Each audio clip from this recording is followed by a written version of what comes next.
Nā mai, haere mai, kia ora mai tātou. Greetings, welcome to this Auckland conversation with Mai Chen. Can I acknowledge Deputy Mayor Penny Hulse? I saw other councillors, local board chairs and members, people from the business and the wider community, fellow Aucklanders. Greetings, this is a very exciting evening and it's great to have you with us. And if I can first of all acknowledge our sponsors, to whom we are always deeply grateful. And the main sponsors are Resine Paints and Architects and Designers New Zealand, ADNZ, and there are other sponsors whom you'll see listed on the screen during the night. So our guest of honour tonight is Mai Chen. As Mai was just saying a minute ago, Mai and I have known each other forever. She is the managing partner of Chen Palmer Public and Employment Law Specialist and Adjunct Professor in Commercial and Public Law at the University of Auckland Business School. She also just recently, you may have seen, Chen Palmer won the New Zealand Law Awards 2013 for the best public law firm.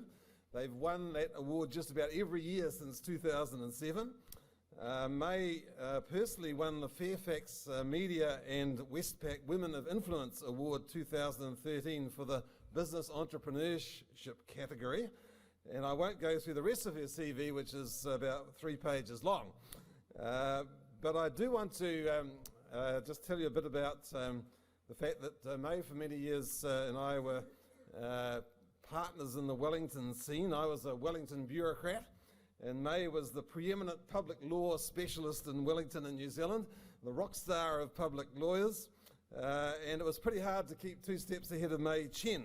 But I finally succeeded in 2010 when I migrated from Wellington to Auckland, and Mai followed me 2 years later. So it's a pleasure to have her here tonight. Shortly after she came, she talked to Doug and others of us about the idea of documenting the Auckland governance reforms. You know, there's so much to be learned out of what has happened here in Auckland that it really must not be lost for posterity, and so we thought that was a great idea. And so tonight we invited her to speak to this Auckland conversation to talk about what her findings have been, but also to share with her some observations about what she sees as the challenges ahead for us in the next 3 years. So Mai will be giving her presentation, and then we're going to have a question and answer. And so Doug Mackay will be joining us up here on the stage to join in that question and answer with Mai Chen. So I'm really looking forward to hearing what Mai has to say. So please welcome Mai Chen.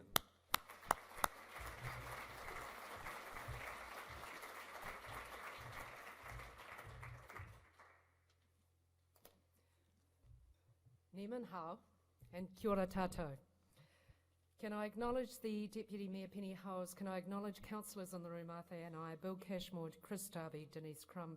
There are local board chairs and members, Doug Mackay, the CEO. There are so many people here who know so much about Auckland. And I am really fortunate because all I have to do is start the conversation.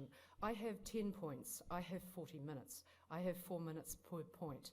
So let me get to my first and I think most important point for the night, because E.M. Forster said in the novel that it's all about the angle of narration. And what I want you to understand is that when I look at what has happened in Auckland, I now realise and have the evidence, the proof, that Auckland is the role model. It is the muse to the evolution and development of local government in New Zealand, whether that is by imitation or through legislation the government is passing solely to deal with Auckland's problems. And I discovered this yesterday, and I can't tell you how energised I was about it, because deep down I'd always understood that I needed to come to Auckland because something very, very significant was happening here. And yesterday I found conclusive proof that it is moving. You see, we talk about the fact that Auckland is being transformed, and the focus is very much on Auckland and talking to each other.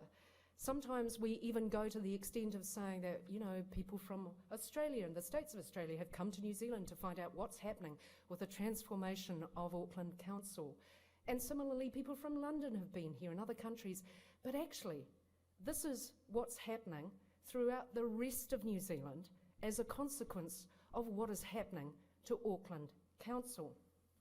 The Local Government Commission is getting an increasing number of reorganisation applications for amalgamation to become a unitary authority from throughout New Zealand. I am told by those who are making decisions that that would not be happening had the Auckland Council transformation not been successful. And also, that imitation being the sincerest form of flattery, the Local Government Commission is determining as its preferred option very much the Auckland Council structure. Let me give you an example of the evidence. If you look at the draft proposal for the reorganisation of local government in Northland that has just come out from the Local Government Commission, it recommends an unitary authority for Northland that looks a lot like Auckland Council. Let me just read to you from the executive summary. The proposal at a glance. Now remember, the Local Government Commission can make determinations. It consults on them and then it implements them. The proposal at a glance: one council, one mayor to speak with a region-wide voice for Northland, a second tier of empowered boards to represent diverse local communities, the name of the new authority to be Northland Council. It replaces Far North District Council, Whangarei District Council, Kaipara District Council, Northland Regional Council. It would be a unitary authority combining the functions of a district council and a regional council. Northland Council would have 9 councillors, elected from 7 wards. The mayor would be elected by all Northland voters. Northland Council would have 7 community boards with 42 elected members. The 7 council wards and 7 community boards would share the same boundaries. And then he goes on with the name of the wards, the community boards. Northland Council would have a standing committee, empowered to ensure the views of the large Maori population are heard. The Maori board would be made up of elected members of council and representatives nominated by local iwi. Now it's quite interesting. That is as close as you can get to the Independent Maori Statutory Board, even though if you go and look at the Local Government Act, it doesn't allow them to recommend something exactly the same as the Independent Maori Statutory Board. And the reason why the Local Government Commission is so enamoured with the Independent Maori Statutory Board model is because they tell me that Maori like it a lot. Many Maori see it as close to co-governance as you can get, regardless of the fact that when I interviewed 50 of the top decision makers that were involved in creating Auckland Council, that was one of the issues that was considered to need further reform, but I shall return. Northland Council, including community boards, would have a total of 52 elected reps, and it goes on. Now, all I'm saying to you is that when you look at that proposal, and what you have to do is you have to look at the further applications that the Local Government Commission currently has. They have the Masterton application that they're considering at the moment, once again for amalgamation. The Hawke's Bay application for reorganisation, that will be released on the 26th of November. And I'm pretty sure that what you will find is the recommendation is a unitary and that it will be very similar to what is happening in Auckland Council. Wellington will be after that. And I'm sure that there will be some concern by the LGC that maybe it's been seen as too pro-unitary. But the reality is that the applications they're getting for reorganisation are for amalgamation. And so the result is that local government throughout New Zealand is consolidating. All of the boundaries are changing. Actually, local government is moving. And so when you look at the impact of the success that has happened with the creation of Auckland Council, you realise that the old saying that success has many friends and failure has none is absolutely true. So, had Auckland Council been a dismal failure, I'm sure that there wouldn't be these applications for reorganisation in just this fashion. I am also absolutely sure, because I have spoken to the people who do this, that they would not be recommending a model like Auckland Council. But when you consider that the chair, Basil Morrison, was himself previously, in a former life, the mayor of Hauraki district, and that he himself had to bring together two boroughs and thought that that was phenomenal and difficult. For him to see something like this being brought together in Auckland on such a big scale and being done in 3 years and being tremendously successful, because you have to look at it. I mean, it's been brought together. Yes, there are problems with it, but on the 80-20 rule, it has been successful. What you see is, as a consequence of that, the impact throughout New Zealand. Now, this is important because the Local Government Commission is a permanent commission of inquiry. So this is a serious body. It was set up under the Local Government Act 2002, inter alia, to decide just these sorts of applications. Why? Because Section 24AA of the Local Government Act says that the purpose of the LGC and the purpose of local government reorganisation provisions is to improve the effectiveness and the efficiency of local government by providing communities with the opportunity to initiate and participate in considering alternative local government arrangements for their area, and requiring the Commission, in consultation with communities, to identify, develop and implement in a timely manner the option that best promotes good local government. And Section 12 defines what good local government is. So they can't just go and make this up. They've got to stay within the statutory tests, otherwise they'd be ultra vires, which is just a fancy Latin word for unlawful. What will best promote in an affected area the purpose of local government, and B, improved economic performance, including efficiencies, cost savings, productivity improvements, both within the local authorities and for the businesses and households that interact with those local authorities. Simplified planning processes within and across the affected area through, for example, the integration of statutory plans or a reduction in the number of plans to be prepared or approved by a local authority. Now, the reason why I think it's important to start by citing someone outside this process who is independent and who has statutory authority is because I think it's important for you to understand what other people think about what is happening in Auckland. And the fact that when they're putting up their preferred options, the Local Government Commission is actually recommending something pretty close to what has happened in Auckland Council, is really a mark of confidence on their part. So can I say to Doug Mackay, who's here tonight, I knew Doug in a previous life when he was in the private sector.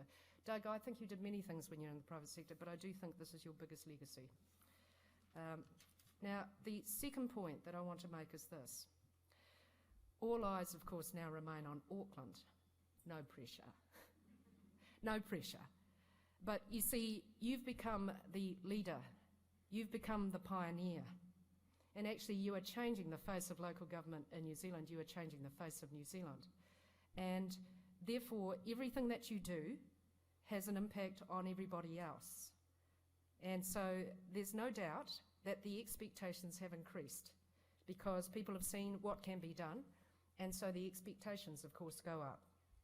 And there's no doubt that over the next 3 years, we're going to see more continuous improvements in terms of operational stability. But there's two key respects in which I think the next term will be different from the first term. And that is that everything is up and running. So we have an opportunity to stand back and reflect on what is best for Auckland.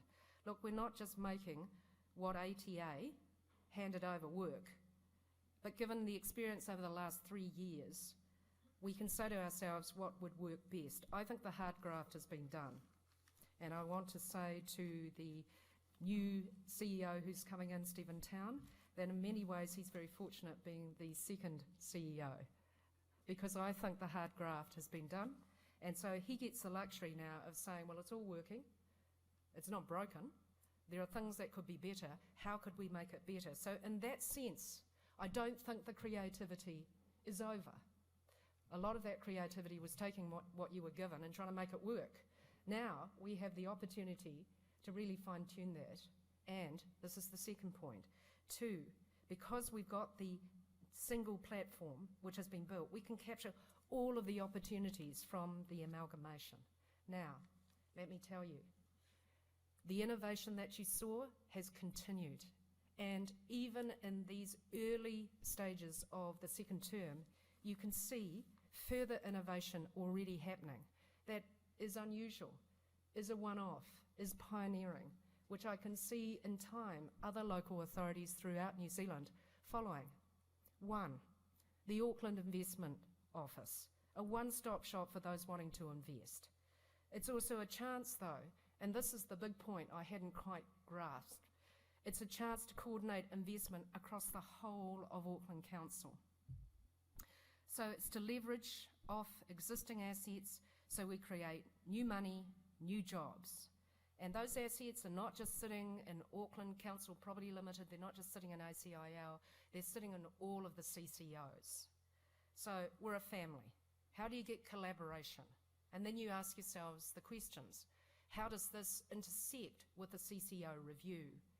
Because the CCOs are there to drive economic development. And the question is the Auckland Investment Office an interim step? An interim step to what? And so at the moment you've got ATEED who's there, leveraging off these assets and trying to get things built faster, trying to get better terms and conditions for finance. And it's not just coordinating across the family, that's Auckland Council, but also with central government and also with Christchurch, because there's only so many investors to go around. So when you look at the Auckland Economic Strategy, 652, no, those are not my measurements, 6% regional exports, 5% real GDP, 2% productivity. And you say to yourself, how are we going to use these mechanisms to really leverage off that amalgamation now? And you can see all of this collaboration coming together. The third point that I want to make is really the Housing Policy Office. Now, we are really fortunate to have Rhea Anderson here, and I'm really fortunate that I spoke to her yesterday. I want to talk about the Auckland Policy Office, Project Office, get it right, May, because actually, once again, that's an innovation. And that innovation comes out of the Housing Accords and Special Housing Areas Act 2013, which I had the great pleasure of reading again today. Can I say that that act is made to look as if it's generic? It doesn't just apply to Auckland, it applies to everybody. And in fact, areas can be added to the schedule at the back, regions and districts that have significant housing supply and affordability issues for the purposes of this act. That's what that schedule is called. But guess what? Auckland is the only name on that schedule. So what I'm also saying to you is to recognise that Auckland is driving a lot of primary legislation in this area. And I guess the question I ask myself is that that legislation is time to expire. It's time to expire at the time that we think the unitary plan will come into effect. But of course, if it goes well and we get our 39,000 houses and new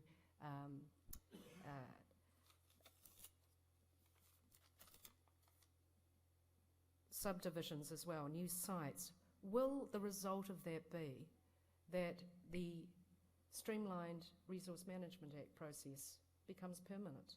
Will that then have a flow-on effect to just generic law reform throughout New Zealand?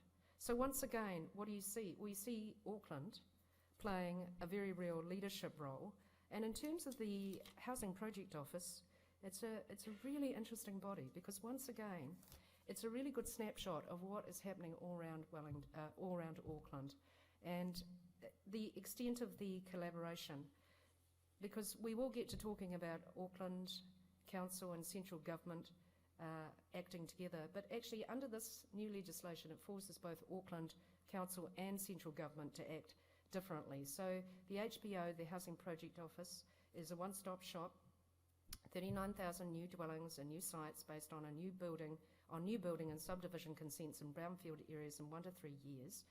And of course you should know that it's not pie in the sky, because under the Accord, the Housing Accord, they're required to monitor. They're required to monitor the targets, and it looks as if they're on track. Now, I saw some things, they were embargoed, but it looked good to me. And so, the new dwellings and new sections created over 12 months, the two of course are linked, they're realistic targets, and and it looks as if they're well on target to hitting that 39,000, which is pretty amazing if you think about it, despite the Reserve Bank LVR restrictions, which has caused a bit of a flutter. And it's not just new residential sections, where one would expect in large developments like Flatbush and Hingaya, but also a significant number sprinkled across the isthmus in the old Auckland city areas. And it's very interesting to see who's working in the housing project office. So Ree's running it. And I hope we get lots of questions, which we can ask you to answer, Ree. But in there, it's very interesting to see the collaboration. So I think the question, is everyone working with everybody else? Is central government working with Auckland Council? I just think it's a completely otiose question. I think about a year ago, we were all asking it. I think a year hence, we're not asking it. And that's why when Roger asked me to give this address, we thought that it would just be a rerun of what I did when I did the interviews throughout the year. But you know, you can't stand in the same river twice with Auckland. You just got to put your running shoes on and keep up, because it just keeps changing. So I just don't think that's a question anymore, because if you look at the Auckland Project Office, it's got employees seconded from resource consent planning stormwater units, but it's also got CCO reps from Auckland Transport, Water Care Services, MB, so central government now, and Housing New Zealand. So they're all in there, and they're all working together, and they're all reporting to Dean Kimpton, who's the new Chief Operating Officer, and has come from a private sector background. And so we're very much appreciating the fact that you've been on both sides of the fence. And of course, there's a connection with transport and other infrastructure, and that's why the Central Rail Link, I used to call it Loop, but having spoken to Ree, I need to call it Link, because there's no point having all these wonderful developments out in the middle of the wop-wops. The important thing is that we need the link, and I'm reliably informed that we don't mind taking a train in as long as it has Wi-Fi. So, of course, we now need to talk about infrastructure, because you note that I got the housing in early. It's about housing stupid. And can I just say that's going to be as important for central government as for local government. And I will get to the central government elections. But let me talk about funding infrastructure first. Oh, that sounds boring, mate. It's actually really not. Because just as we've seen the government having to move on housing because it matters to Aucklanders, I am sure that you will see them moving on funding infrastructure in Auckland. Why? Well, we've got a shortfall. We've got a shortfall at the moment. And of course, the funding of infrastructure is linked to rates and whether or not we can continue to use the extant funding mechanisms, which are all based on property values and the way in which the property value funding system works under the current Rating Powers Act. The simple reality is that with the infrastructure program over the next 10 to 20 years and the extant rating base, well, the polite way to say it is it's going to result in unsustainable increases in rates, particularly because the Mayor's now said that he's going to aim to deliver an average increase in rates of no more than 2.5% lower than any of the past 3 years. But the impolite way to say it is it's total political suicide. You just couldn't do it. So we've got a 25% funding shortfall. The interesting thing is that we know that earlier when the suggestion was made that we needed new tools. So of course the Housing Accord, new tools. When there was a discussion that there was a need for new tools, i.e. fuel taxes or road tolls, for Auckland to raise the 25% gap between the central government's 50% for transport funding for the infrastructure, and then 25% from rates. Where was that other 25% going to come from?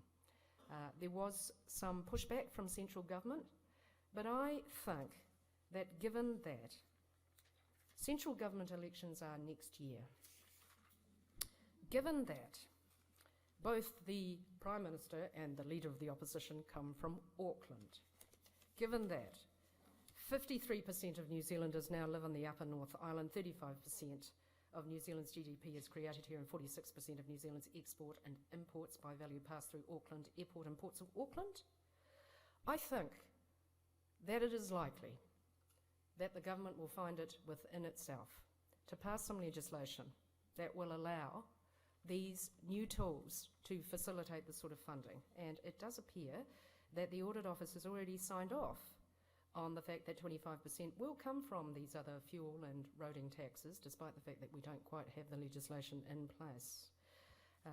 And so I think that it's very interesting when you go and probe into the thinking, the why, as to why all of these mayors are now putting in proposals, or local authorities are putting in these applications for reorganisation. I am reliably informed that they look at the power that the Mayor of Auckland Council has when he goes up to the 9th floor of the Beehive and says, this is what Auckland wants. And of course there's a central government election next year, and it would be good if we could be on the same page. And the reaction that such a mayor might get, given the number of ratepayers and the number of New Zealanders and the number of voters that are in Auckland. So I think that my next point really is that the 2014 general election, I think, will really help Auckland on its way in terms of these new tools that you're going to need.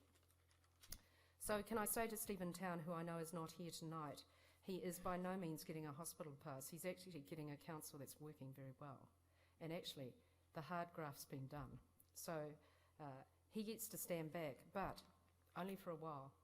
There are 41 deliverables for Auckland over the next 3 years. Now, this list, I have to say, I had a little help getting this list put together, but this list is from the Mayor's Manifesto and our planning commitments. So let's just see if this works. Oh, look, it does. So here they are. I'm going to read them. There's 41 of them. All right, concentrating. Right. Economic development, implementing a global investment attraction strategy through the AIU. Digital Auckland kickstart through ultra-fast broadband fibre rollout across Auckland and a plan for public place Wi-Fi throughout Auckland. 3, increasing and deepening links with Auckland's major trading partners in the Asia-Pacific region. And one of my final points will be ethnicity, and I want to return to this. 4thly, implementing a youth employment action plan for all those NEETs, not in education, not in employment. 5, Māori Economic Development Strategic Framework implemented. 6, Wynyard Quarter Innovation Precinct. Right, transport. Just roll out some new electric trains across the Auckland network. Complete implementation of the integrated ticketing system. Sorry about those who've got under $10 on Snapper. 10, roll out school travel plans to all schools in the region. Complete implementation of the new public transport network. And push for the construction of the City Rail link to commence in 2016. Seek agreement of government to alternative transport funding mechanisms. Code for new legislation. Housing. Delivery of the Housing Accord. 39,000 dwellings, vacant sites, consented within 3 years. 15, integrated forward land and infrastructure program to ensure all infrastructure is available when needed for housing and other developments. I must say, Rhea, it looks much easier when it's just written down in bullets, isn't it? 16, deliver Auckland Housing Action Plan, including greater supply, more flexibility of choice of different housing types and sizes and more affordable housing. 17, work with Housing New Zealand and community sector providers to deliver more social housing to meet needs. Right, well, that's housing. We'll just move right along. Environment. Complete energy and climate change mitigation strategy. That shouldn't take long. Begin implementation of actions to cut carbon emissions across Auckland by 40% compared with 1990 levels by 2014. That's a big deal. Implement in Auckland, especially when we're trying to drive the economic growth, implement in Auckland the National Policy Statement of Freshwater Management, implementation of the Waste Management and Minimisation Plan. Culture. Implement Arts and Culture Strategic Action Plan. Working with government on support for Te Papa North project, including associated urban design and micro-enterprises, collaboration with government, business and community on projects including Māori and Pacific trades training. Gosh, oh, it's the Southern Initiative, right. I thought that looked odd under culture. Training and skills, development and jobs, housing and improved public transport, governance and management, establishment of Maunga Authority, co-governance body for the volcanic cones, including the Tamaki Makaurau collective treaty settlements, further development of local board model and funding policy, integrated information systems to bring together the council legacy systems into one operating environment. Boy, that sounds hard. Planning and implementation, unitary plan operative by September 2016, Auckland Long-Term Plan 2015-2025 adopted, bylaw review program completed. That's not hard, is it? Hauraki Gulf Marine Spatial Plan completed, 10 local area plans completed, local alcohol policy implemented, 21 local board plans for second terms completed, implementation of Auckland Design Manual, strong promotion of quality design of built environment, implementation of placemaking approach to provision of social and civil infrastructure and amenities and centres, implementation of integrated one-stop shop to consents and approaches. Well, Roger, you'll be busy too. So, having said that, in terms of Stephen Town's briefing to the incoming CEO, he gets an hour to sit back and reflect on how well everything's going, and then he needs to get on with it. So look, there's still a large amount to do. And one of those things to do, of course, is the CCO review. So, the Mayor has said, quote, "I will also be reviewing the entire structure of CCOs inherited from the Auckland Transition Authority. This was based on a corporate model and is not delivering at the level Auckland requires. The review will deliver more transparency, cut duplication where it is found, and ensure more accountability to Aucklanders through their elected representatives." Now, the important thing to remember is this, that actually the magic here is not structural review. The magic is accountability obligations, and it is actually important to remember that CCOs are already subject to, it would be great if we had time to take a show of hands, but they are actually already subject to 14 accountability obligations. I know, I looked them up and I counted them. 1, statement of intent. 2, half-year and annual reports. 3, board appointment and remuneration policy, i.e. the Auckland Council controls that. 4, parts 1 to 6 of the Local Government Information and Meetings Act, Lagoima. And then, on top of that, 5, accountability policy, and I can explain all of these in great depth, but we don't have time.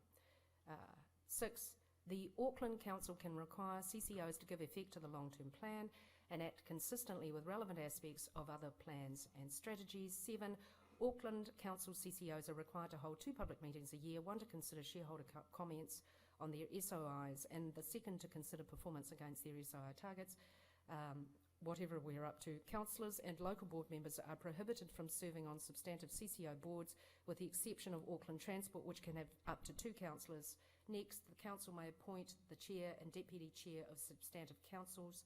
Next, the LGACA has some specific provisions for Watercare and for Auckland Transport, such as that Watercare is prohibited from paying a dividend and that Watercare can propose bylaws which Auckland Transport can make, while Auckland Transport can make bylaws. And I'm going to keep on going. An annual letter of expectations, a shareholder expectation guide, board performance reviews, constitutions. Now, all I'm saying is there may be some shifting around, there may be some consolidation, maybe in terms of transactions costs, and in terms of performance and delivery. It is important to have people sitting under the same roof, no silos, but to be honest, you can do it too by mechanisms. The difficulty is to get the balance right, because otherwise there is no point in having CCOs. You may as well just have them back in council. But the question always is to get the balance right, because as you know, the driver is to get CCOs as different entities not to have different policies, but collaborating under a coherent plan to drive economic development in Auckland. I'm up to point 8. I want to talk about local democracy and community engagement. It's not a small topic, so I just have to make 4 points and move on. The first point is that there was a 30% turnover in the local boards at the local government elections. Now, how do you interpret that? Well, I interpret it kind of positively, really. I think that you could argue it shows that the local boards are now working well, they're being taken seriously, and so people are seriously looking at candidates and figuring out who are the best people to represent the local community.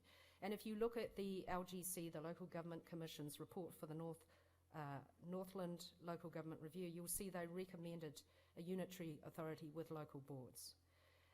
McKinley Douglas has just put out a report, and I saw both Peter and Adrian here, which says, now this is a report on community level government for the New South Wales Independent Local Government Review, etc.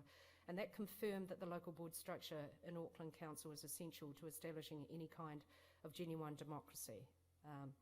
Now, it looks like they're here to stay. I went back to read the Royal Commission and the recommendations there, and I thought about 4 issues to start the conversation. 1, do we need 21 of these? The Royal Commission recommended 6. 2, the peril of 21 boroughs. Why? Well, I was at a meeting with a client. We were sitting there, it's a bylaw review, and we were actually talking about signs.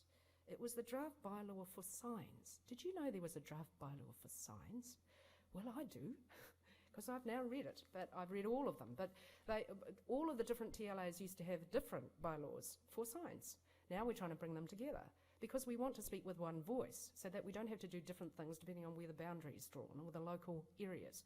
But of course, the conversation then turned because the officials said, oh yes, but we need to make sure that the local boards are having a say.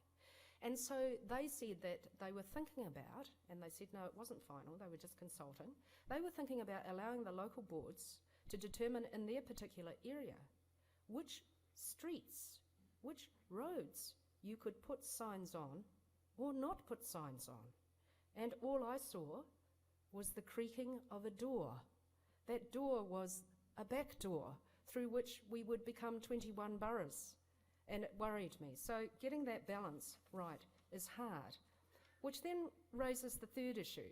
Do we extend the functions of the local boards? Now, when I interviewed some members of the Royal Commission who on local government or governance in Auckland, there was a little bit of a gripe about the fact that the legislation that implemented didn't actually implement their full recommendation, which was to set out the functions of local boards. Now, there are quite a few provisions, which I've now read, concerning the local councils and what it is they're required to do, but it's kind of general. It sort of says that they do non-regulatory things in their area. And the question is whether they should have defined in that legislation precisely what local boards do. Otherwise, you spend all your time arguing about turf. Where does the line fall? And whether or not they should also be able to expand into regulatory. They can be given further functions of Auckland Council, thinks so. It's just interesting, if you have a look at the local council functions that were proposed in the Royal Commission, it's just good to go back and have a look at that. I know that most of the people I've talked to have said, no, that's the problem with you lawyers, you always think it's a matter of law, we just need to talk to each other. Well, I think talking's important too, but I just wonder if there's not a definitional issue here, and whether a lot of the energy has been spent arguing about the boundaries. So, regional policy. So this is from the Royal Commission. Input into regional policy making, input into district plan making, implementation, local operational policies, dog control, gambling, liquor licensing, brothels, district promotion, local service delivery functions, local road construction, street lighting, footpaths, beautification, public information, signage. Oh, there you are, see? Signage is there. Graffiti removal, within the mull, various things, outside the mull, various things, building consents, processing, environmental health control, animal control, local parks. I mean, there's a very long list here. So, in fact, it goes on, and I can't read it all now. But the question really is to think about whether or not that is something that may still need to be the subject of further amendment, because I have to say, not only it's very unusual. You've had quite a big restructuring in Auckland, and the legislation under which it took place has hardly changed. Hardly changed. There have been about 6 very minor amendments. Now, the last big issue, well, I do not envy you. This one's really hard. That is how to apportion discretionary spending to each local board. given the disparities between the 21 different localities. Now, Section 19.4 sets out a whole range of criteria which is supposed to guide you, but actually it's really quite hard because look at what it says. It says the formula required to set out who's going to get what must allocate funds between the local boards in a way that provides an equitable capacity for the local boards to enhance the well-being of the communities in each of their local board areas, having regard to A, level of dependence on local government services and facilities in each local board area, as informed by the socioeconomic population age profile and other demographic characteristics of each local board, and the costs of achieving and maintaining the identified levels of services, the rates, revenue, and any other revenue derived from each local board, and any other factors identified. So, good luck. Isn't it great that you just have to start a conversation? Right, there, moving right along. Point 9, because I've nearly finished. Ethnicity. Now, Maori and Pacifica have always been very much of a focus. 18%, 17% Pacifica, 12% Maori. Well, guess what? 19% Asian. By 2021, 27%. Oh my God. It didn't occur to me until I came to Auckland. I know I've been coming up here forever for the last 20 years, but for some reason when you live here, you notice it. In fact, I've noticed it to the extent that I've really had to brush up my Mandarin because I get to use it so much, and people keep talking to me in Mandarin, which is unusual for me because it doesn't happen in Wellington. But the key issue here is how we have policy that prepares for it, because Auckland is undertaking quite a demographic revolution, and we look really different from the rest of New Zealand. We're the front end, we're the gateway, they come in this way. And so it's not just about having policies to make sure that we can all live harmoniously, because let me tell you, I spent yesterday with all of the key people who are developing Asian tourism in New Zealand. And you know what they all said? They said, Asian tourism is the #1 growth area in this country for tourism, where that's the biggest growth. And when I asked the Asian operators, i.e. the chief executive of China Travel, Lisa Lai, and all of these people working in the area, they said two things. They said the Chinese, the Asians like to come to New Zealand because it is uniquely clean and green, and because New Zealanders are a friendly people, and much more so than Australians and other nasty people. You know, I say that in jest. That was a joke, all right? Joke. And all I'm saying to you is that, therefore, it really is, in terms of the economic bottom line, incredibly important that we continue to be a friendly people towards the Asians who are coming. But, of course, many of these people are fifth-generation New Zealanders, Asian New Zealanders. And I've recently just started a new organisation called New Zealand Asian Leaders, bringing together all of New Zealand's top Asian leaders. What am I trying to do? Well, actually, I'm trying to do the same thing as ATEED is doing, because ATEED has just set up a China Business Advisory Group, and it's simply this. We have this amazing reservoir of Asian New Zealanders. They are passionate New Zealanders. Many of them go about their daily life. They try and make a contribution, as I am trying to do tonight. But on top of that, they understand the culture and they speak the language. And as a consequence of that, they can provide enormous benefit to New Zealand if we are trying to do business and interface with Asia. Let me give you an example. Along with this new China Business Advisory Group, ATEED has also created a new visitor plan. It's called Visitor Plan Number 2.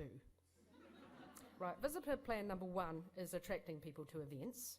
Visitor Plan Number 2 is about leveraging tourism spend off significant international education. Now, I read my Herald today, and you will see that New Zealand is one of the finest destinations for those international students to come. So when you talk to David Caselli, he says 50,000 international students coming here to be educated.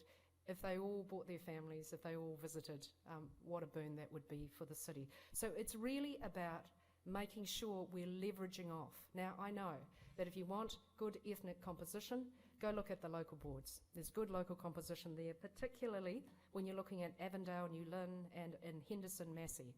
But I'm talking about ensuring that if we have such a significant population of Asian New Zealanders, that you find them right throughout the organisation, and most importantly, also in senior management and in leadership. I got Ernst Young to do a study of the top 100 New Zealand companies, half of whom have their biggest growing markets in Asia. They found 5% of Asian New Zealanders in governance, 5%. I met with Fonterra today. They have one Asian person in senior management. So it's growing, it's evolving. I simply point to it. I'm starting a conversation, but I'm saying that in order for Auckland to be great and New Zealand to be great, we need to be cognizant of this issue. Right, well, I'm about to finish, and the way to finish is simply to do this.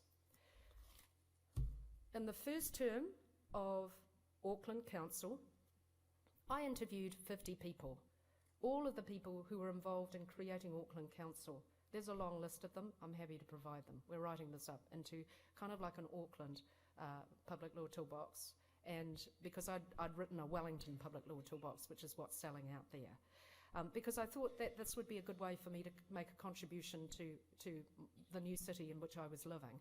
And particularly important because when I arrived, I said, right, where's the book to the Beltway? And I got told there wasn't one. So this is what people liked about Auckland Council in the reform. 9 points. 1, speed. 2, leadership.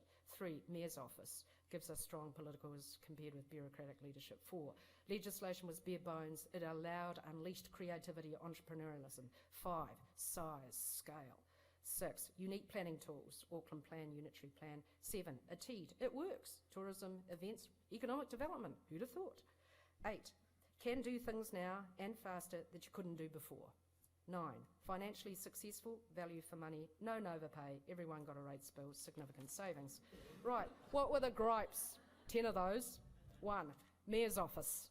2, powerful. 2, political. No transparency. Rule of law. Too many political advisors. 2, councillors at least need some support staff. That came from councillors. 3, too many local boards.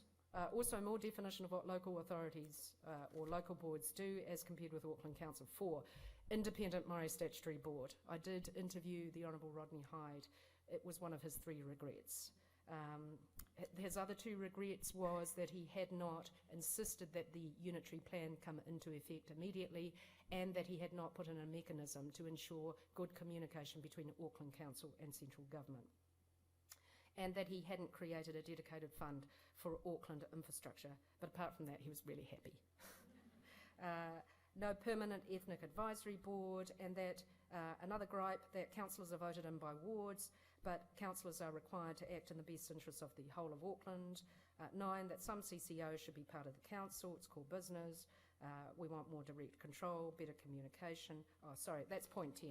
Point 10 is that there should be better communication about how Auckland Council operates. So, I've just talked a little bit about the start of the second term and what I see. I've just summarised for you what I did in the first term when I did the interviews. So, what's going to happen in the third term?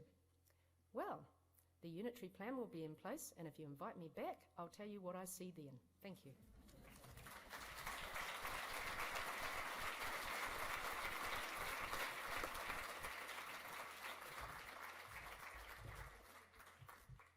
Okay, so May and Doug will be sitting over here, and I'll just open the floor to questions. And would you, when I call you, would you just introduce yourself so that everyone knows where you're coming from? So, who would like to ask the first question? There, over here. Hi, May. Thanks for your analysis. Introduce yourself. Graham East, local board member. I have some difficulty with your analysis. It seems like very much a view from the top. And yet we just had elections where we had very low turnout, which to me indicates a sense of disconnection from council from the bottom. For example, you spoke about too many local boards. I'm on one of those local boards. It's called a local board. I've got 100,000 people to represent, most of whom I'm never going to meet, most of whose streets I visit only very occasionally. I don't know how the hell we're going to cope if you want to slash the number of local boards. Also, you spoke about interviewing lots of people, but they tend to be the movers and shakers, the business tycoons and the councillors and the people doing stuff on behalf of everybody else. But did you interview any ordinary Aucklanders as a component of your research? So I think, I mean, I'm not knocking Auckland. I want Auckland to succeed. But I think the one area which we have to do the most work is at the grassroots, or communicating with the grassroots, or giving people a sense that it's their place where things happen with their collaboration and cooperation, not things you open the Herald and you find out what the latest thing that's happened to us. Okay, Graham, I think we've got the question. So, May. Right, and I'm really pleased because what I presented has started the conversation.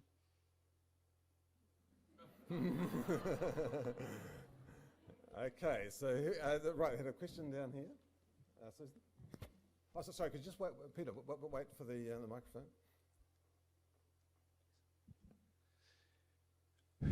Peter McKinley from McKinley Douglas. May, interested in the reference to our report for the New South Wales Independent Panel. First, some context. The panel there is extremely concerned about the need to ensure better governance at the very local levels, to provide people with the opportunity to have a say about the particular place where they live. In a sense, it doesn't matter how large the parent authority is, that place size tends to be 5,000, perhaps 10,000, centred around local shopping centres and the like. That concern's based partly on experience in New South Wales, partly on a lot of emerging international research, which says that people are much more interested in being part of the choice about what affects where they are than necessarily voting for the council. And I heard what you said about local boards. I'd really like to know what concept of local democracy informed your judgment that there are too many local boards, and that, in essence, the question of giving people the opportunity to take place in place shaping, which is a top of the list in places from London to Seattle to Portland to wherever, why that doesn't seem to be part of the agenda for Auckland. Right. So I want to make it really clear. I didn't make a judgment that there were too many. What you asked me to do was to try and start a conversation. And so what I'm saying to you is that when I did the interviews, that was one of the issues that came up. People said there were too many. Can I also say that one of the issues that came up from the Royal Commission councillors that I interviewed was that there was no definition. Can I say, though, when I interviewed the Honourable Nikki Kay, she said, well, of course there's no definition because every area is different. And so when I interviewed local board members and when I interviewed local board chairs, they had a view that there needed to be 21. And so what I'm trying to do is put these issues out. You do need to have a discussion about them, so that's good. Okay, the question over here.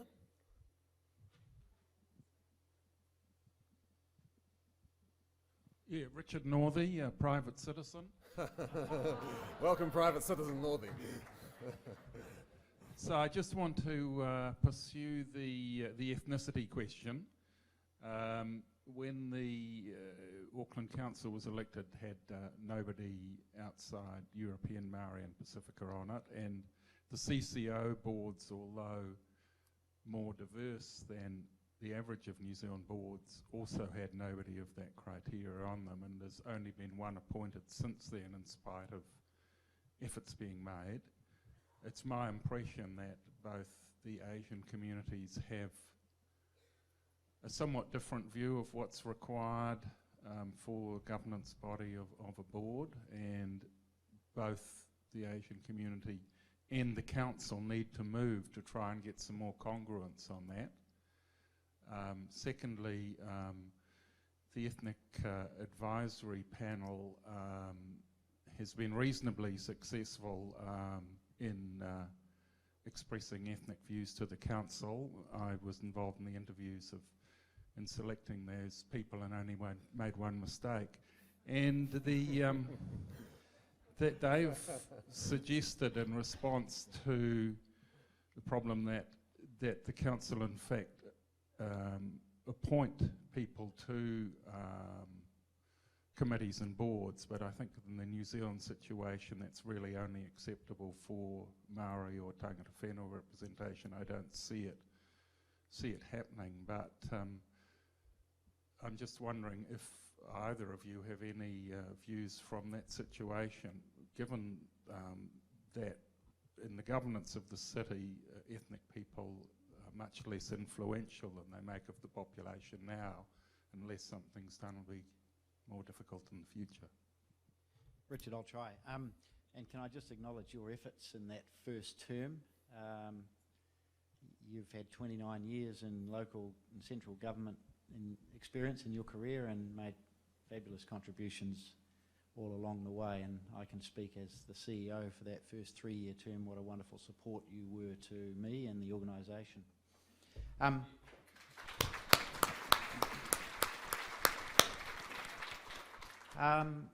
Diversity is one of the key points we feel we're needing to build in the council, as you know, and I agree with you, because you and I have sat on all the interview panels for all of the director appointments, and it is a challenge to find the calibre of people from some of our diverse communities who can work at the level that these businesses are.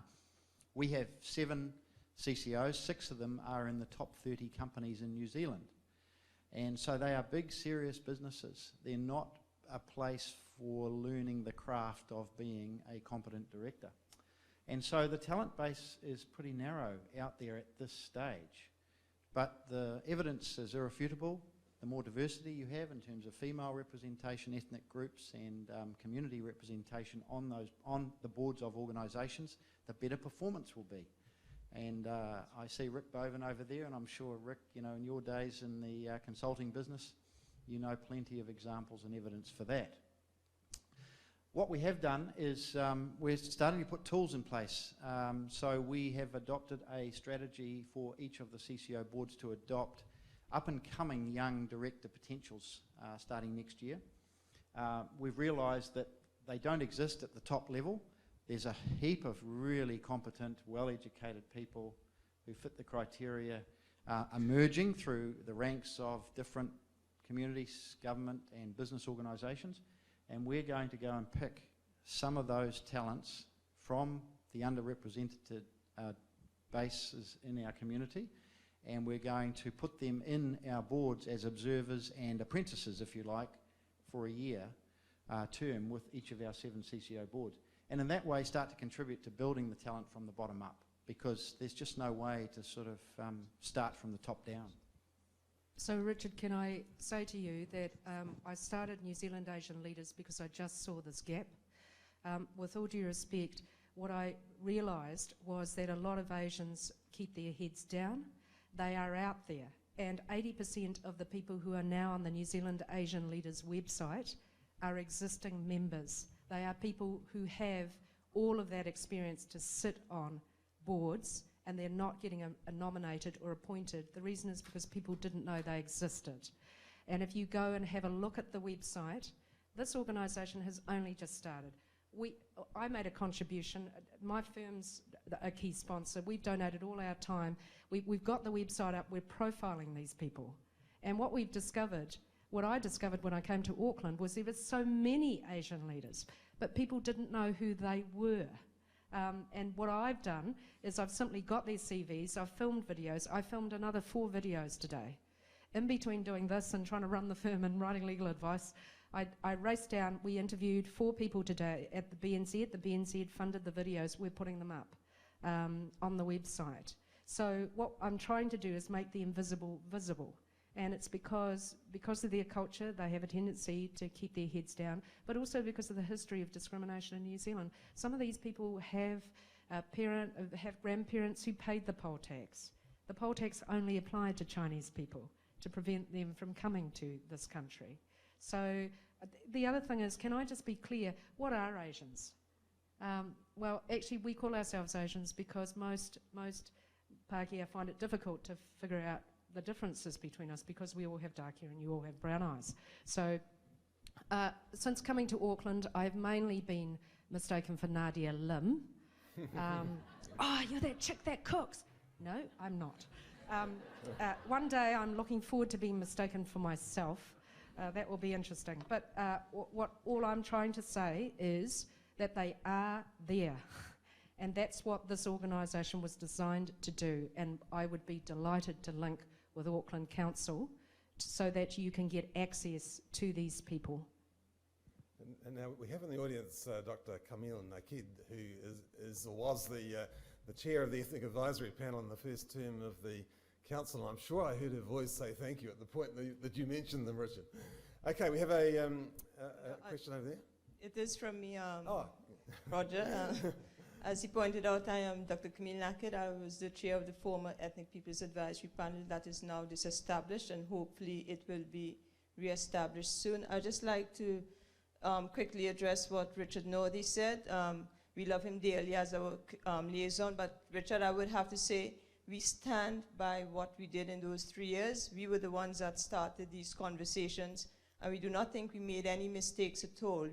Our mandate was to represent the concerns and interests of ethnic communities, and we did that splendidly, and we stand by that record.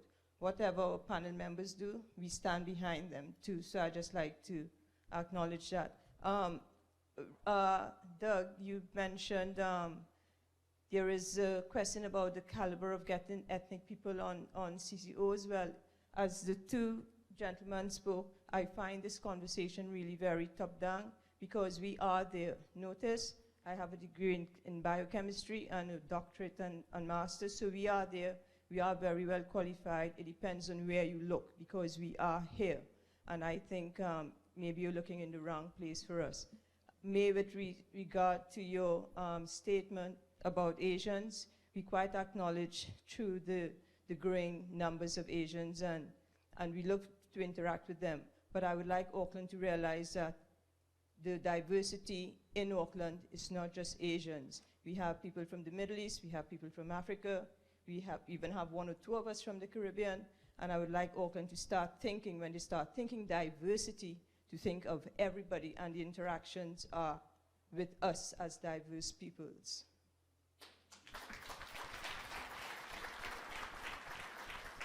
We have a question, yes, there.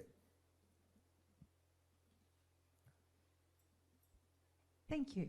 I'm Coralie Van Camp and I live in Remuera, and I'd like to speak in praise of our Auraki local board. They are movers and shakers. And Cameron Brewer is our local councillor. I want to talk about cost saving. I just want to set the scene. At the bottom of our road, there is a lovely grass berm which runs right up to the curbstones. The South African man, not Asian, they're all along Victoria Avenue at the back of me in the expensive houses, started off mowing his berm right up to the curbstones until the new law came in that they weren't going to be mown. So now he leaves a 2-foot strip wide, unmowed, from his lawn to the curbstones. I would like to ask, please, why do you think there has not been the cost saving that was promised when the Super City was amalgamated? So I think that might be a question for Doug. Coralie, right. I think we've had this debate for a long time. My view is that you confuse rate increases with cost increases, and you need to look at them separately. So let me deal to rates first. The average rate increase in Auckland for the 8 years prior to the Auckland Council's formation was 5.7%. That's a government figure. It's in the Government Better local government documents that have led to all the recent changes in the Local Government Act. 5.7%. Our 3 rate increases have been 3.9, 3.6 and 2.5%. And the Mayor is committing to hold those at 2.5 going forward. So rate increases in Auckland have halved. That has been complicated by the transition arrangements of the last 3 years to get everybody onto a single rate coming off a capital rating based system where there's been a massive appreciation in the capital value of houses, particularly in the central suburbs. So that's one context. That's got nothing to do with cost. The costs, I've made this point many times, but the Herald doesn't seem that interested in reporting it. We have saved, since the Auckland Council started, $345 million per annum. The ATA reported to Parliament that they saved $94 million in the changes that they made. We then formed and had to make those changes work. Watercare have saved $100 million in costs since they started. The water price was reduced 15% by the ATA prior to us starting as a council, and this year the Watercare have decided no increase in the price of water. So there's the $100 million from them, and since we started the Auckland Council, we have saved $170 million per annum. So add that up, it's a heck of a lot of money. When $14 million per annum is equivalent to 1% of rates, divide 350 odd million by 14 million, and that's the percentage of rate savings that you would have had to pay, we would have all had to pay as ratepayers if we hadn't have made the savings we have made. Now those savings are paying for the interest costs and the depreciation costs of the doubling of capital investment funded by debt in long-term infrastructure deficit recovery across Auckland and new projects that we're projecting forward that Mai has talked about. So look, those are the facts, those are the figures. I find I'm having a cost conversation with somebody when really it's a price conversation and vice versa, and you have to think about the two separate. The rates policies are determined by councillors and approved by them in the governing body. The cost savings are part of the factor that they they can consider as to where to land the rates each year. So look, that's my response. Okay, we have a question down here. Oh, there, sorry.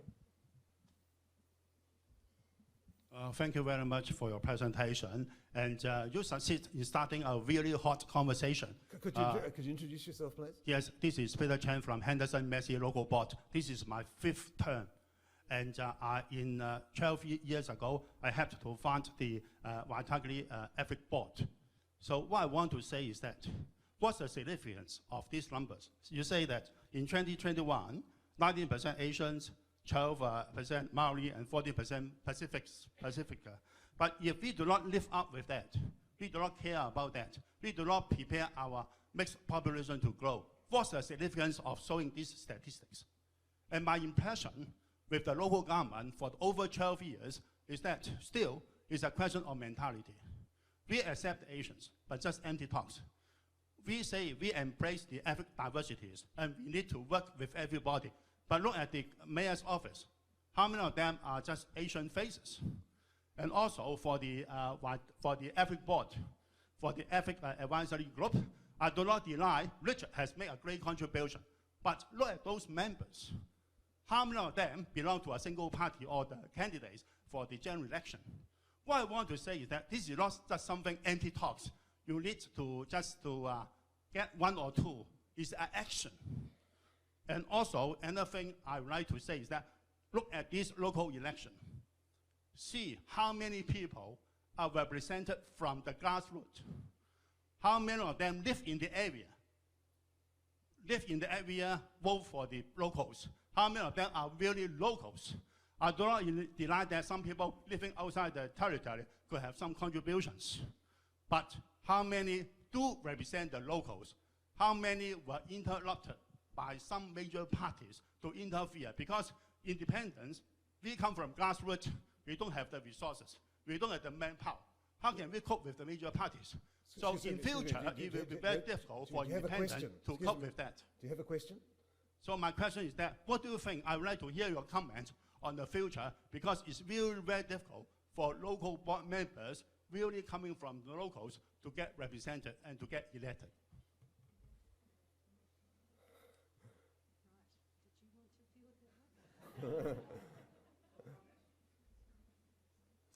I'm not sure what the question is. I think, are you referring to local board members who have multiple boards that they... I refer to the council and the local boards, because for local government, because in terms of manpower and resources, the grassroots, the real locals, cannot be represented to a large extent because they don't have enough manpower and resources. So what I want to refer is the local government. When central government interferes, the local government candidates will have no place to stand.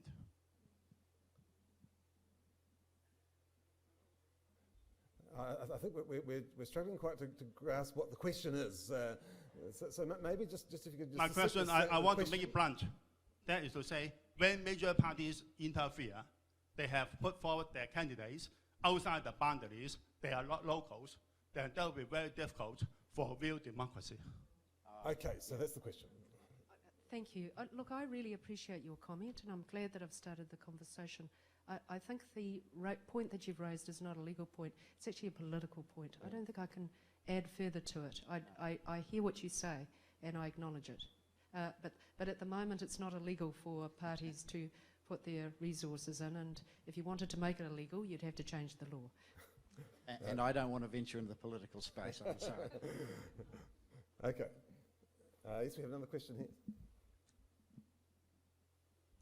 Hi, going back to diversity. Could you introduce yourself, please? I'm Cecilia, and pioneered the Repeat Read Aloud program in libraries where people can come together to meet each other. So I think it's not just a question of where you look, it's how you look. How can the council put diversity into its planning? Well, it's a journey we're on. It's we didn't start from zero or from scratch because many of the legacy councils had some wonderful diversity programs and policies, and people who came from those councils brought those ideas with them. So our focus in the first term was building on the legacy that we inherited and trying to put some more substance to that. We started then working very strongly with the Independent Māori Statutory Board, with the Ethnic Peoples Panel, the Pacific Advisory Panel, and other various panels representing other communities. So I think we're poised to sort of move to the next level, but there's plenty of opportunity for improvement there. May sort of said a few times, and I was a bit embarrassed because the hard graft is now done. I sort of have a different view from May on that. I think you know, in many ways, the easy yards have been achieved now, and the hard stuff's still to come. And you're touching on one of the more difficult and challenging areas for the council.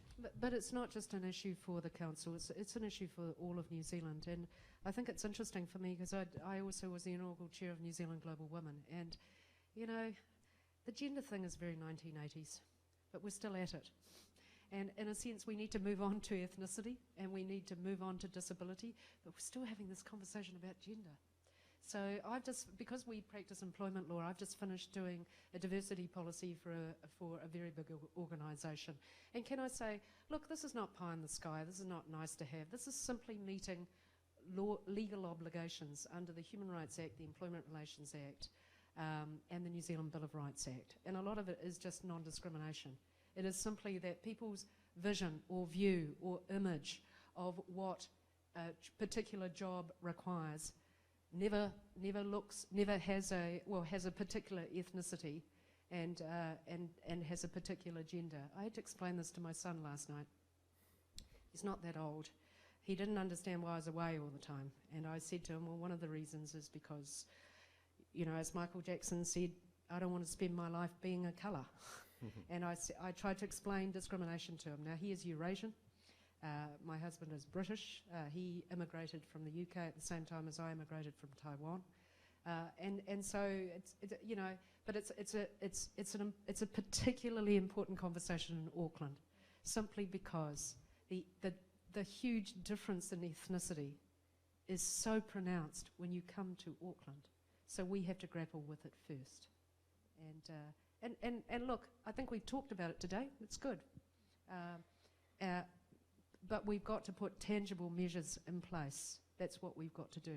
And that's what a diversity policy is, the first step to doing. Okay, we've got time for two more questions.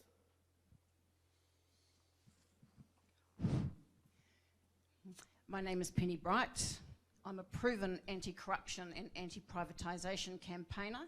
I was the fourth polling mayoral candidate with nearly 12,000 votes, campaigning against the corrupt corporate control of the Auckland region. And next week I'm going to the Australian Public Sector Anti-Corruption Conference, where I will be asking over 500 anti-corruption experts some very hard questions about some of the goings-on, particularly related to Auckland Council. What's the My question, question, Mai Chen, you are a lawyer. Presumably you support the rule of law. Are you aware that the open, transparent and democratic accountability provisions of the Local Government Act and Section 17 of the Public Records Act 2005 are not being implemented, in that the requirement for full and accurate records, including those relating to private contractors, to be created and maintained is not being upheld, and we, the people, do not know where millions of dollars of public rates money is being spent.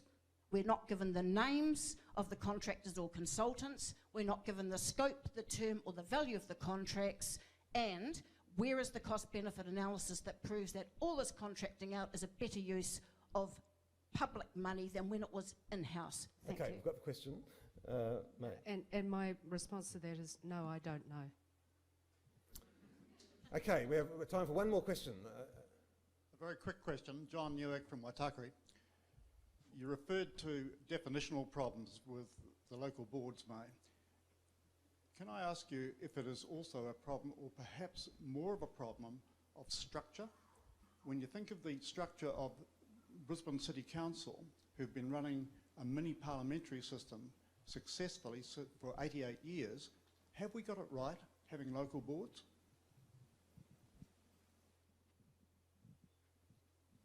I think a lot of these issues which have arisen, and certainly when I was interviewing people, is simply because it's new. So what we did was we brought 7 into one, and we created two layers, and so we had a whole bunch of new people doing a new role. And we had new legislation, and so it takes a while for people to sort out who's doing what and what they're supposed to be doing. But I think what I was trying to say is that my understanding is that really the model is here to stay, because I think, as you can hear tonight, there's certainly strong support for local democracy, local boards. The studies that have been done by others seems to suggest that that is the best way to get local connection, and there has been concern raised tonight about the lack of it, which reflected itself in the low turnout.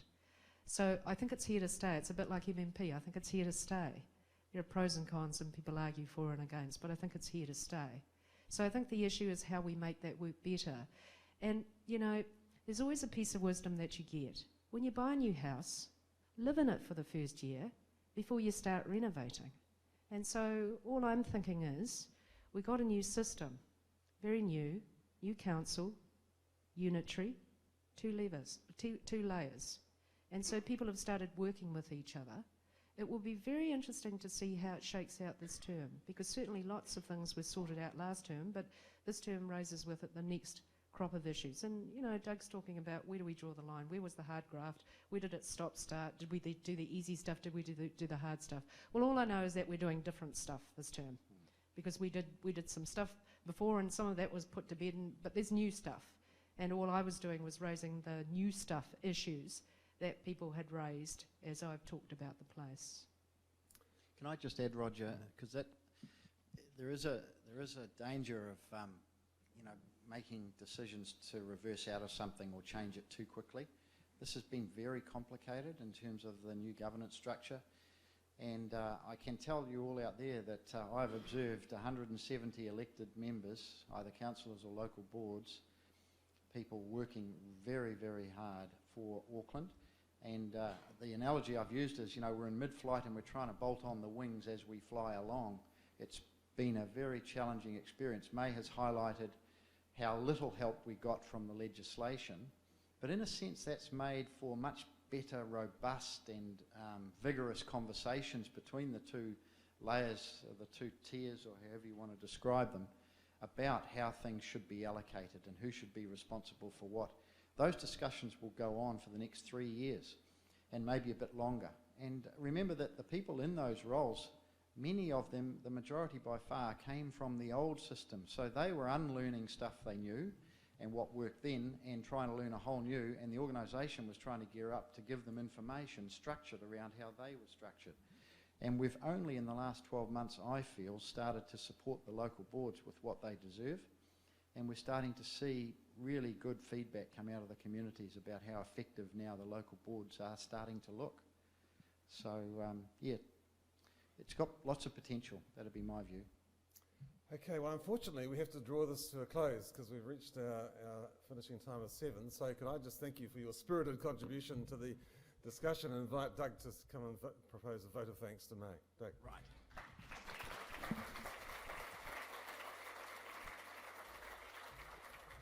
Well, thank you, Roger, and thank you, everybody, for joining us tonight.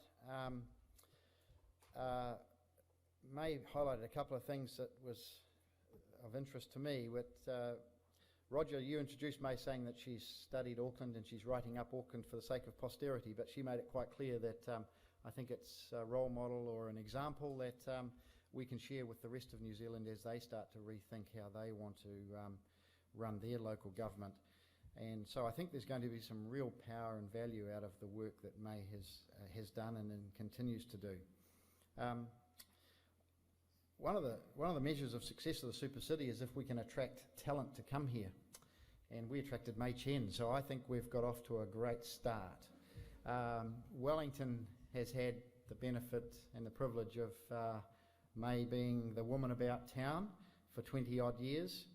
And when I heard that she had made the decision to come to Auckland a year and a half, 2 years ago, I felt that was a bit of a marker actually for where the action is in terms of, you know, the state of New Zealand's politics and business and where the best people in their various professions would want to be. So we're very lucky, May, and very privileged to have you join us in our beautiful city.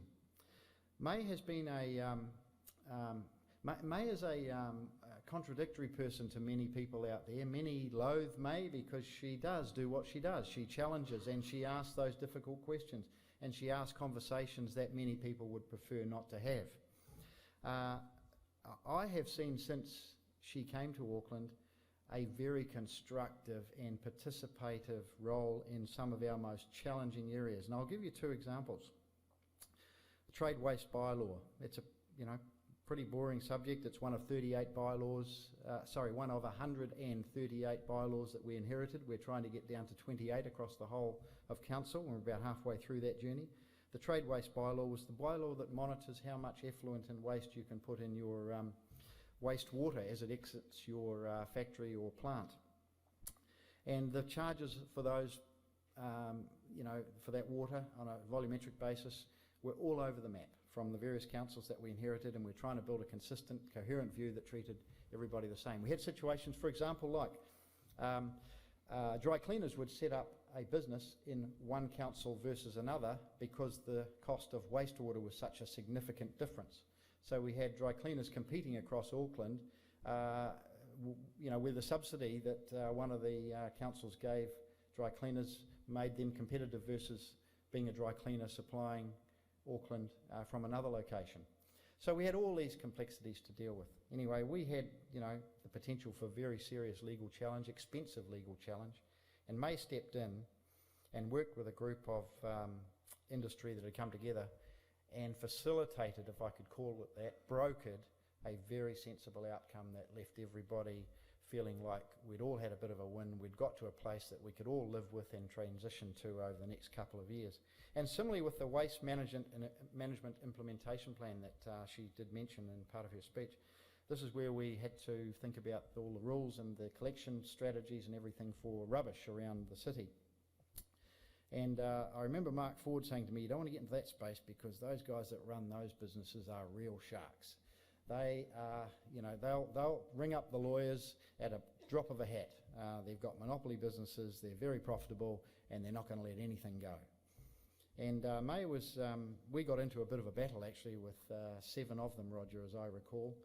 Wendy Brandon and I spent many long nights sort of, in arguments with those companies. And the council had made its decision about how it wanted to treat waste. May and I had a conversation, and I thought it would be a great idea if she started working closely with this group, and there was some good business there for May in terms of legal fees. And again, we worked our way through to a sensible outcome that everybody now feels happy with. and that we can all live with. Nothing's ever perfect. There's compromises made all round. So May, I just want to acknowledge the role that I've talked to in those two examples of how you've turned up here in Auckland and made a very significant difference. So, and you know, that's how you do your law practice, and that's good for you. You're looking for opportunities. You're contributing in a big way to keeping Auckland moving.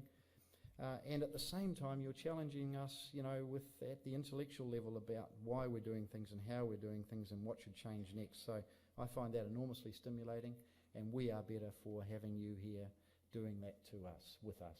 Thank you.